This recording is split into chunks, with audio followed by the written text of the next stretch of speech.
Better Call Saul is one of the greatest TV shows ever made. It may have even surpassed its predecessor, Breaking Bad, but when you go back and rewatch it, there are a few minor flaws that stand out, and a few grim storylines that are hard to sit through. Howard's death never gets any easier to watch, and the Sandpiper case never gets any more exciting. 10. The first couple of seasons are really slow. Jeremy Shomos as Craig Kettleman and Julian Emery as Betsy in Better Call Saul. Every season of Better Call Saul is better than the last. It's a rare show that gets even better with each successive season. It also gets a bit faster and more exciting as each season passes. The first couple of seasons are really slow. It's long before Jimmy becomes a criminal lawyer, so it basically plays like a standard legal drama. Better Call Saul gets a lot more engaging and fast-paced when Jimmy gives up on trying to forge a legitimate law career and breaks bad.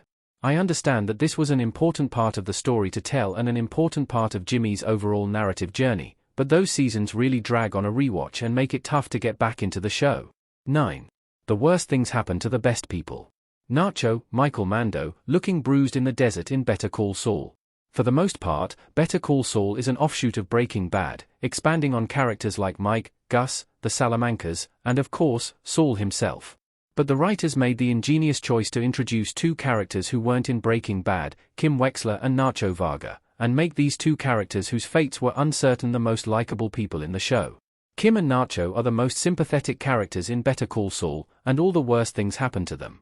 Kim is subjected to all kinds of trauma, both physical, like the car crash, and mental, like witnessing Howard's murder, and Nacho is used as a disposable pawn by two sides of a gang war. It's always hard to watch them suffer. 8. It took a few episodes for Better Call Saul to settle on the right tone. Jimmy McGill talking animatedly in the Better Call Saul pilot episode. When Vince Gilligan and Peter Gould were first conceptualizing a Saul Goodman spin-off, they originally planned to make Better Call Saul a half-hour sitcom. But they quickly realized they didn't have the skill set for a half-hour sitcom and retooled it as an hour-long drama, closer to the format of Breaking Bad. But it still took them a while to figure out the tone. The first few episodes of Better Call Saul feel like a quirky comedic take on a legal procedural.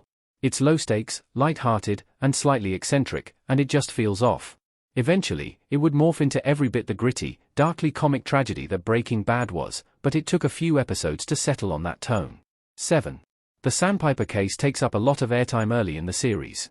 Jimmy at Sandpiper Crossing in Better Call Saul. Early in the series, Jimmy tries to make an honest living as an estate lawyer, before he gives up his ethics and becomes an amigo de cartel. While he's looking for new clients at the retirement home Sandpiper Crossing, he stumbles across some suspicious activity in the billing department. Sandpiper is overcharging its residents and keeping them on a strict allowance of their own money. Jimmy launches a lawsuit against Sandpiper that brings him into conflict with the higher-ups at the community, the brass at HHM, and even some of the residents themselves. It's a righteous cause, but it's not particularly exhilarating to watch Jimmy and Chuck pore over documents, and that case takes up a lot of airtime in the early seasons. 6. Lalo is basically Batman. Lalo Salamanca on the phone in Better Call Saul Season 6. With the introduction of Lalo Salamanca, the writers of Better Call Saul turned a throwaway line from Breaking Bad into one of the greatest TV villains of all time. Lalo is sinister and sadistic, but he's also strangely charismatic, thanks to Tony Dalton's irresistible charms. He's a great character, but he's not always the most realistic character.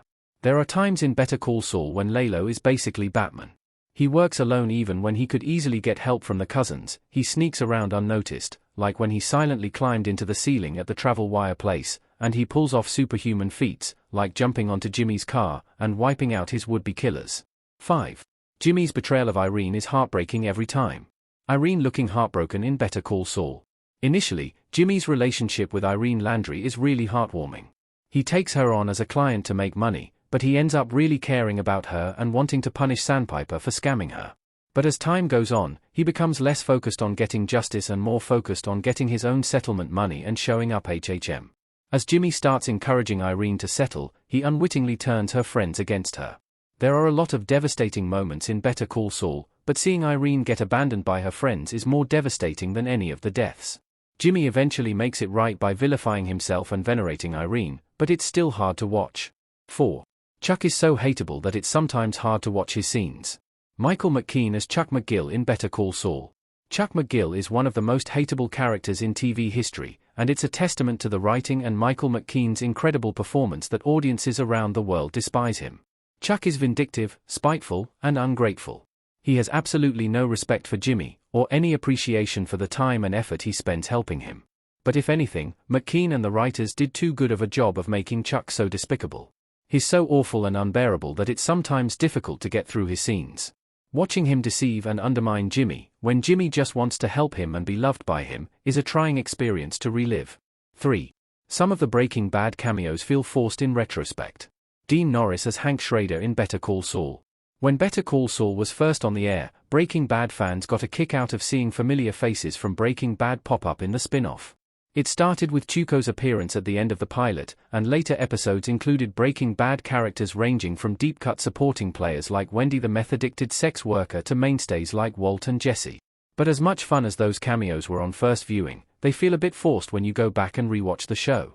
Hank Schrader's appearance didn't serve the plot in any meaningful way, it was just a wink to the audience. It was a massive coincidence that both Walt and Jimmy would have a run-in with Ken the obnoxious stockbroker. 2. Howard's death never gets any less horrifying. Lalo sneaks up behind Howard in Better Call Saul.